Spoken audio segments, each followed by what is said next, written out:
अयोध्या की मिल्कीपुर सीट को लेकर सियासत गर्मा गई है। भले ही चुनाव आयोग ने यह फैसला किया है कि मिल्कीपुर सीट पर अभी चुनाव होना संभव नहीं है, लेकिन इसके बावजूद भारतीय जनता पार्टी और समाजवादी पार्टी के बीच इस सीट को लेकर होड़ मची हुई है। लगातार बयानबाजी हो रही है। आपको बता दें कि यूपी उपचुनाव को लेकर डिप्टी सीएम केशव प्रसाद मौर्य ने सपा मुखिया अखिलेश यादव पर जमकर निशाना साधा।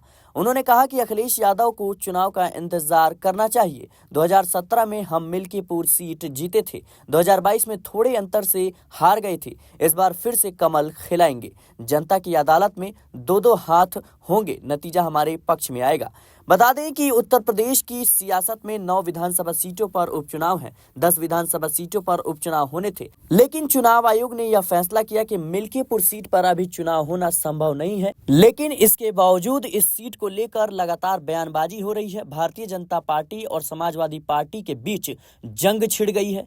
इसी बीच जिस तरीके से केशव प्रसाद मौर्य ने यह बयान दिया है कि हम मिल्कीपुर में फिर से कमल खिलाएंगे। दरअसल लोकसभा चुनाव 2024 में अयोध्या के अंतर्गत आने वाली फैजाबाद लोकसभा सीट पर भारतीय जनता पार्टी को हार का सामना करना पड़ा, क्योंकि राम मंदिर का मुद्दा भारतीय जनता पार्टी ने सबसे ज्यादा भुनाया और इसी वजह से माना जा रहा था कि उत्तर प्रदेश में और कम से कम अयोध्या जैसी सीट भारतीय जनता पार्टी नहीं हार सकती। लेकिन इसके बावजूद उत्तर प्रदेश में भारतीय जनता पार्टी का प्रदर्शन निराशाजनक रहा। इसके चलते अब योगी आदित्यनाथ ने उपचुनाव की कमान अपने हाथ में ले ली है और खास तौर पर अयोध्या के अंतर्गत आने वाली मिल्कीपुर सीट की जिम्मेदारी खुद योगी आदित्यनाथ ने ली है। ऐसे में ये सीट काफी ज्यादा दोनों ही पार्टियों के लिए अहम हो जाता है। लेकिन जिस तरीके से केशव प्रसाद मौर्य ने जो बयान जारी किया है, ऐसे में अब और भी ज्यादा सियासत गर्मा गई है। दरअसल समाजवादी पार्टी लगातार इस सीट को जीतने का प्रयास कर रही है।